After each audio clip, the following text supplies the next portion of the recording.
네, 2022년 우리 가을학기 베스트 성경대학 열왕기상 강의를 시작하겠습니다.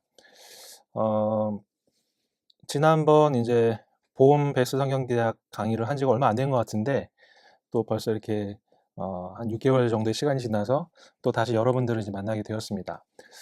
이번에도 또 좋은 강의를 통해서 우리 여러분들과 함께 같이 만나기를 소망하고요.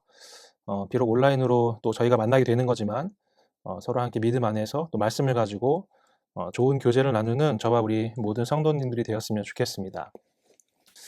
이번에 진행될 베스트 성경대 열왕기상 강의는 총 4주에 걸쳐서 진행될 예정입니다.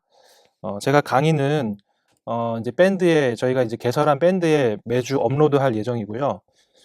또 저희 이제 강의는 4번 중에서 이제 3번 이상을 들으셔야 이제 수료예요. 그래서 매주마다 우리 강의를 들으시는 수강생 여러분께서 출석 체크를 잘 해주셔야 되는데요. 출석 체크는 그 해당 주차 영상, 그러니까 제가 1주차 강의를 올리면 그 올린 게시물 밑에 하단에 댓글로 뭐 잘 봤습니다, 내지는 출석합니다라고 표시를 해주시면 제가 그걸 가지고 이제 출석 체크를 하도록 하겠습니다. 그리고 혹시 이제 강의를 들으시거나 또 전체 강의 진행과 관련된 질문이나 또 여러 문의사항이 있으시면 댓글이나 혹은 이제 제 개인적인 뭐 문자를 남겨주시면 제가 보고 확인하고 답을 드리도록 하겠습니다. 이번 강의에 한 180여 분 정도가 이제 신청해 주셨는데요.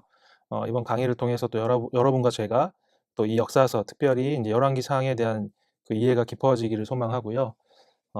또 우리가 말씀에 더 깊은 그 은혜를 체험했으면 좋겠습니다. 이 시간 오늘 이제 전체 첫 시간이기 때문에 제가 잠깐 기도하고 오늘 이제 강의를 시작하도록 하겠습니다.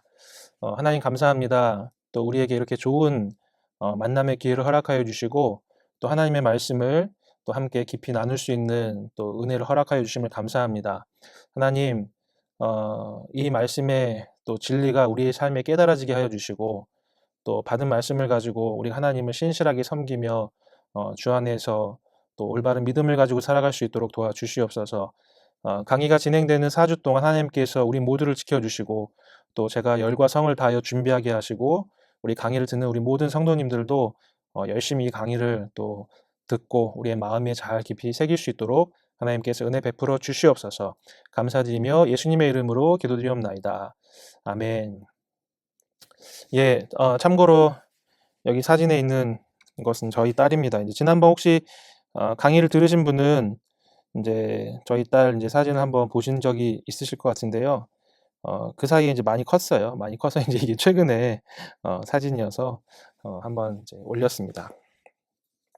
자, 그래서 이제 오늘 강의의 내용은요.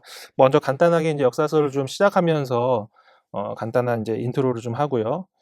역사서 전체 개관을 다루려고 하고 또 열왕기상 개관을 이제 다루고 오늘 마치도록 하겠습니다. 자, 여러분 이제 역사라는 게 있죠. 여러분들은 학교 다니실 때 역사를 좋아하셨나요? 예, 뭐 세계사 시간, 국사 시간. 예, 어떤 분들은 이제 역사를 좋아하는 분도 계셨지만 또 어떤 분은 역사하면 너무 진저리가 난다. 특히 이제 역사하면 외울 게 엄청 많잖아요. 뭐 몇 년도에 무슨 사건이 일어났고 또 뭐 이렇게 또 어떤 일들이 막 일어났는데 그게 너무 이제 외우기에 복잡한 거죠. 그래서 어떤 분들은 이제 역사를 안 좋아하시는 분도 있을 겁니다. 예, 그런데 여러분, 우리가 이제 신앙생활 할 때에도 이 역사를 이제 피해 갈 수가 없어요. 왜냐하면 성경에 상당히 많은 기록이 이제 역사로 이렇게 기술되어 있기 때문이죠. 그래서 우리가 이제 이번에 살펴보지만 구약 성경에서도 상당히 많은 분량이 역사와 관련된 내용이고 또 예수님의 그 신약 성경에서도 복음서 또 사도행전 이런 것들이 다 사실 역사예요. 그래서 이제 우리가 역사를 피해갈 수가 없는데요. 그래도 이제 구약 성경 중에서 많은 분들이 역사서가 그나마 좀 쉽게 느껴질 거라고 생각을 합니다. 성경 통독을 하시다 보면 창세기 또 출애굽기 넘어가다가 이제 레위기에서 한번 고비를 맞이하시고 민수기에서도 좀 이렇게 앞에 10장까지는 이제 고비를 겪다가 또 민수기 이제 11장부터는 또 다시 스토리가 나오니까 좀 익숙해지죠. 그러다 이제 신명기가 나오면 또 이제 뭔가 반복되는 것 같고 이게 내용이 잘 잡히지가 않다가 여호수아부터는 또 재밌게 잘 읽습니다. 여호수아, 그다음에 룻기, 또 사사기, 뭐 사무엘상하, 이제 열왕기상하 쭉 이렇게 이제 역사는 그나마 이렇게 잘 읽어 나가는데요. 제가 이제 보통 보면 열왕기상쯤 왔을 때 조금 한 번 더 고비가 있는 것 같아요. 왜냐하면 열왕기상을 넘어가기 시작하면 굉장히 왕들이 이제 많이 등장하죠. 그리고 남유다와 북이스라엘이 이제 분열이 됐는데, 성경을 우리가 깊이 주의 깊게 읽지 않으면 지금 말하고 있는 이 왕이 북이스라엘 왕인지 남유다 왕인지 막 헷갈려요. 특히 이제 열왕기 같은 경우에는 제가 이따가 나중에 또 설명을 드리겠지만 남유다 왕과 북이스라엘 왕을 교차로 이제 계속 그렇게 그 기술을 하거든요. 그러니까 이제 지금 이 왕이 남유다 왕인지 북이스라엘 왕인지 이제 헷갈리기도 하고, 또 이제 우리가 구약의 어떤 그 배경, 특히 이제 고대 근동이라고 하죠. 고대 이스라엘을 둘러싼 그 주변의 역사를 잘 모르기 때문에 열왕기쯤 왔을 때 조금 이제 힘듭니다. 그래서 제 이제 이번 강의는 좀 그런 부분에 있어서 여러분들에게 이제 도움을 드리려고 합니다. 자, 그래서 이제 일단 역사를 보는 이제 몇 가지 관점을 간단하게 좀 살펴보면요. 크게는 이제 근대, 우리가 지금 살고 있는 근대 역사학에서는 한 세 가지 정도의 관점을 가지고 역사를 봅니다. 먼저 이제 19세기에 등장한 실증주의 사관이라는 게 있어요. 이 실증주의 역사관에서는 역사라는 것이 객관적인 사실을 기록한 것이다라고 이제 이렇게 봤어요. 자, 그래서 근대 역사학의 아버지라고 불리죠. 랑케, 레오나르도 폰 랑케인데요. 이 랑케는 역사가는 자기 자신을 숨기고 사실, 그것이 말하게 하라, 이렇게 얘기했어요. 그러니까 역사가의 의무는 사실만을 기록하고 사실만이 부각되도록 해야 된다는 것이죠. 그리고 엘버트 비버리지라고 하는 사람은 사실들이 옳게 나열되면 그 자체의 풀이가 되는 법이다, 이러면서 역사는 객관적인 사실을 누가 얼마만큼 잘 기록하느냐, 이렇게 이제 봤습니다. 이런 관점에서 보면 역사학이라는 거는 과거의 것을 최대한 있는 그대로 잘 이렇게 찾아내고, 어떤 사료들이나 기록들을 찾아내고 그것을 알리는 것이 이제 역사학의 목적이 되는 거예요. 그런데 이제 20세기 들어와서 현재주의 역사관이라는 게 이제 등장했어요. 그것은 역사가 객관적 사실이 아니라는 거예요. 무슨 말이냐면 역사는 역사를 기술하는 사람의 주관적이고 현재적인 해석일 뿐이다, 이렇게 얘기하는 것입니다. 자, 여러분, 이게 이제 어려운 얘기는 아니에요. 왜냐하면 우리가 어떤 과거의 많은 사실들이 있잖아요. 과거의 기록들이 있는데 그것을 어떤 사실들을 내가 선택해서 역사를 기록할 것인가는 역사가의 주관적 판단에 의해 가능한 것입니다. 그리고 그 역사적 사실들을 어떻게 배치하고 배열하느냐에 따라서 그 사건에 대한 문맥과 해석이 달라지게 되는 것을 우리는 알고 있어요. 그래서 이제 이 현재주의 해석에서는 이 역사라는 건 객관적 사실이 아니고 역사가의 주관적이고 현재적인 해석일 뿐이다, 이렇게 얘기했어요. 그래서 크로체는 모든 역사는 현재의 역사이다. 그리고 베커는 역사적 사실은 역사가가 그것을 창조하기 전까지는 존재하지 않는다. 예, 역사가가 그것을 창조하기 전까지는 존재하지 않는다. 예, 그렇게 이제 이야기를 했습니다. 자, 그런데 이제 사실 실증주의도 그렇고 현재주의도 그렇고 너무 이제 극단적인 관점이죠. 그래서 이제 20세기 중반에 절충주의라고 하는 관점이 나왔어요. 자, 이 관점은 뭐냐면 중도적인 해석입니다. 그래서 역사라는 것은요, 역사가의 주관적인 해석 과정과 또 과거의 객관적인 그 사실 사이에서의 상호 인과 작용이다. 상호 인과 작용이다. 그러니까 절충주의는 이 두 가지를 무시하지 않아요. 역사라는 거는 객관적 사실도 중요한데 또 그 객관적 사실만 있는 게 아니라 그 객관적 사실들을 어떻게 해석하느냐 하는 역사가의 주관적 해석도 같이 있고, 이제 이것의 이제 상호 인과 과정이다, 이렇게 얘기했어요. 그래서 절충주의의 가장 유명한 학자는 우리가 잘 아는 이제 E.H. 카, 역사란 무엇인가를 쓴 그 E.H. 카죠. 역사는 과거와 현재의 대화이다라는 이제 그 얘기를 한 사람으로 유명한데요. E.H. 카가 역사가는 잠정적인 사실 선택과 그러한 선택을 이끌어줄 잠정적인 해석 두 가지를 가지고 일을 시작한다라고 얘기했어요. 그러니까 역사가는 사실과 또 그 사실에 대한 해석, 이 두 가지를 가지고 계속해서 역사가가 역사를 이제 구성해낸다는 것이죠. 그래서 이것이 이제 근대 역사학에 대한 세 가지 이제 관점입니다. 자, 그렇다면 과연 이제 이 관점으로 우리가 과연 구약 성경의 역사서를 볼 수 있겠는가? 라고 이제 질문해 볼 수 있어요. 자, 그런데 이제 우리가 구약의 이제 역사서를 보면요. 현대적 의미에서의 역사 편찬과는 좀 다릅니다. 예.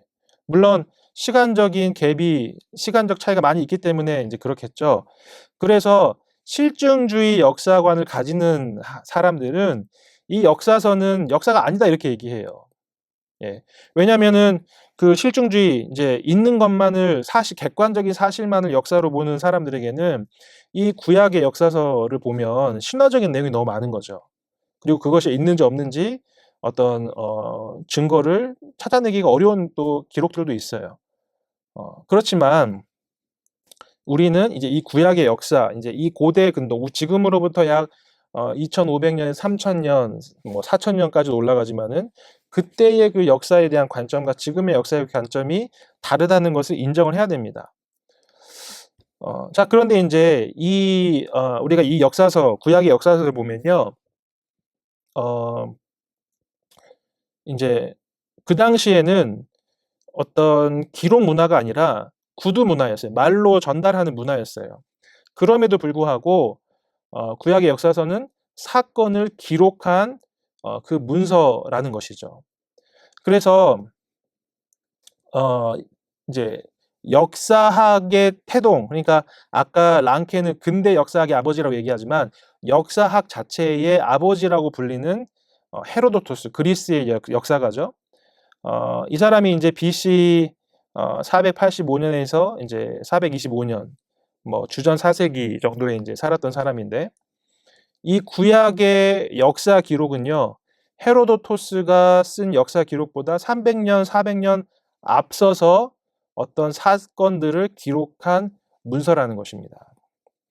예. 그렇지만 이제 이 구약의 역사서를 우리가 이제 잘 보면요, 이것은 어떤 객관적 사실들을 기록했지만 또 그 당시에 고대 근동의 어떤 그 문학적인 방법, 문학적인 양식으로 역사를 기술했다는 거예요.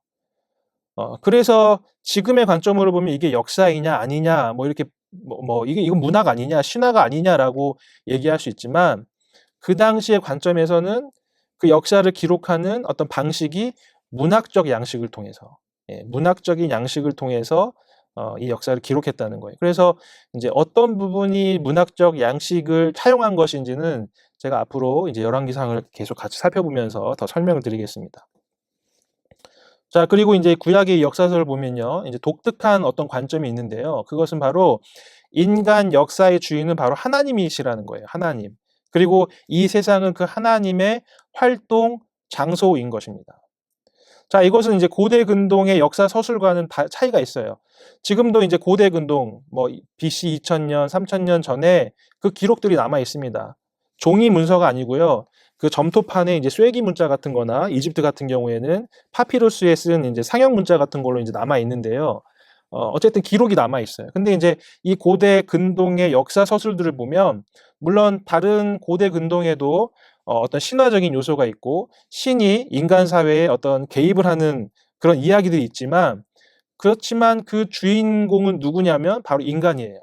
예를 들어서 뭐 수메르 역사라든지 이제 이런 기록을 보면 신이 어떤 왕을 축복해서 그 왕이 유명해졌다. 그래서 그 왕이 신의 대리자가 됐다. 그리고 많은 사람이 그 왕을 칭송했다. 뭐 이제 이런 내용이 있어요. 그러니까 인간 중심이고 인간 영웅을 높이는 그런 관점으로 역사를 기술했다는 거예요. 그런데 여러분 우리가 이제 역사를 살펴보면요. 왕도 등장하고 여러 사람들이 등장하지만 그 배후에 누가 중요합니까? 그 배후에서 그 역사를 주관하는 하나님이 우리 구약의 역사서에서는 더 중요한 주인공이라는 사실이에요. 이것이 구약 성경 역사서의 아주 독특한 부분입니다.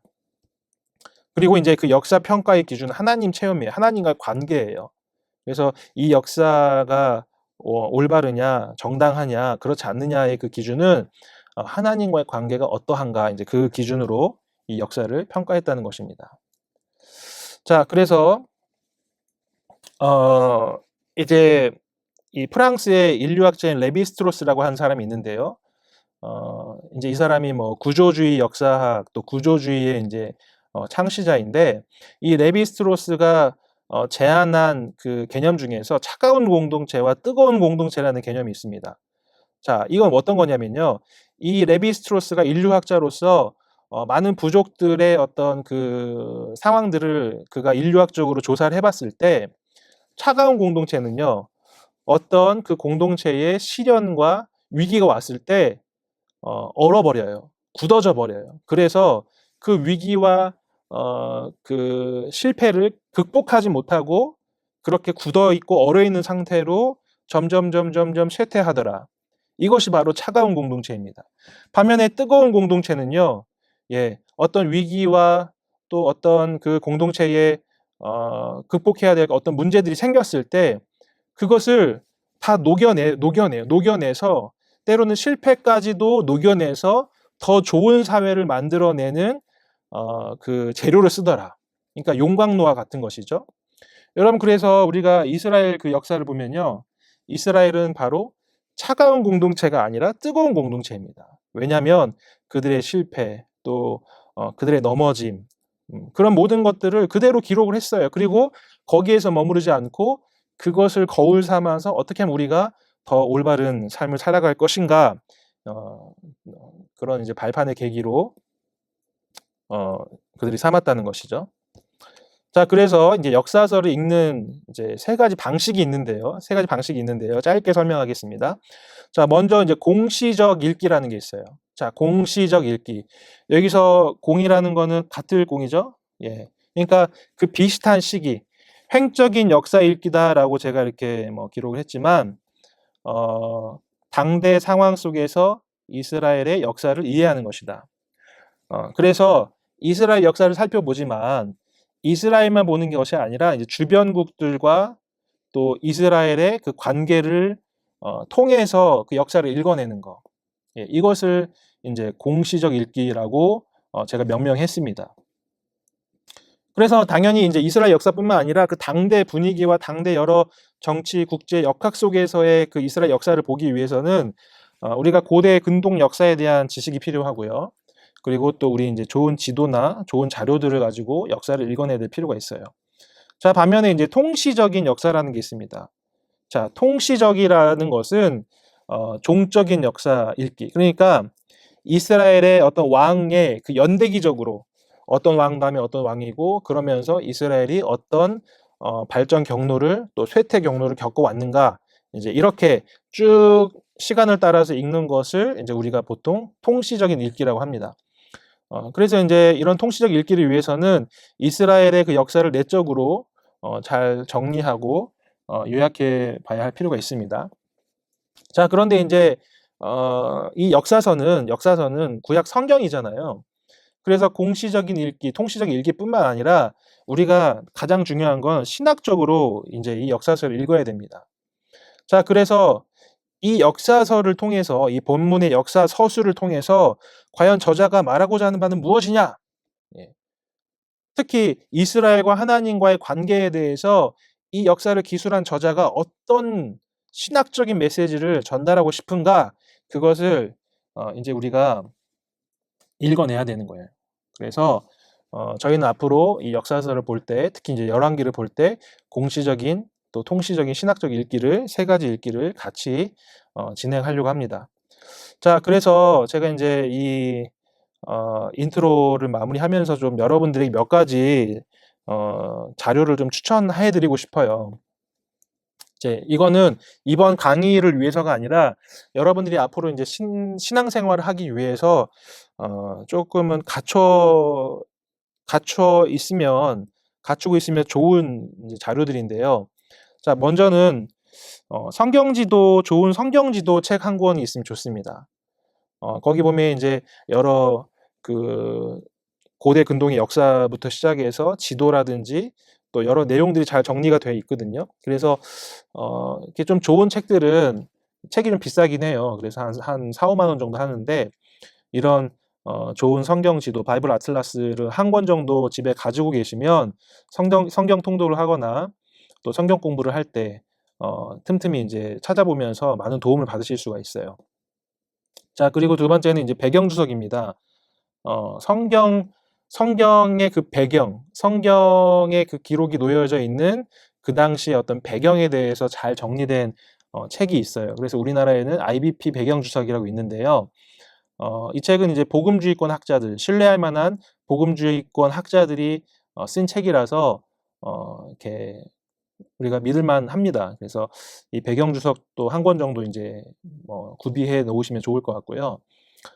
그리고 이제 단권 주석, 예, 주석 여러 권이 있어요. 예를 들면 열왕기 상하만 놓고 보더라도 각 권 열왕기 상하에 대한 두꺼운 주석서들이 있는데 여러분들이 이제 그 정도까지는 필요 없고 단권으로 구약과 신약을 합쳐가지고 단권으로 된 주석이 있거든요. 예, 그래서 꼭 IBP 주석이 아니더라도 단권 주석 한 권 정도 가지고 계시면 여러분이 성경을 읽으시다가 이거 잘 모르겠는데 싶어서 찾아보시면 나름의 많은 이제 해답과 도움을 얻을 수가 있어요. 자, 그리고 사실은 이 세 가지를 다 합쳐놓은 게 이제 뭐냐면 스터디 바이블입니다. 스터디 바이블. 그래서 이제 한 10년 전인가요? 이제 부흥가 개혁사에서 ESV 스터디 바이블을 이렇게 출간했는데요. 이 성경 지도하고 배경 주석하고 단권 주석의 장점을 다 합쳐놓은 겁니다. 예. 그래서 그러면 스터디 바이블이 제일 좋은 거 아니냐라고 이제 얘기하실 수 있는데요. 저는 일반 성도 입장에서는 스터디 바이블 정도면 충분하다고 생각합니다. 하지만 이제 바이블 아틀라스나 배경 주석이나 단권 주석의 내용이 좀 더 풍부하겠죠. 이제 여기에서 아주 핵심적인 내용만 성경 그 스터디 바이블에서는 이렇게 기록을 하고 있기 때문에 이렇게 많이 도움이 되시기도 하지만 조금 아쉽다고 생각되실 분도 있어요. 예. 그래서 이런 종류의 자료들을 가지고 계시면 여러분들의 이제 성경 읽기 라이프가 훨씬 더 풍성해질 거라고 이제 생각을 합니다.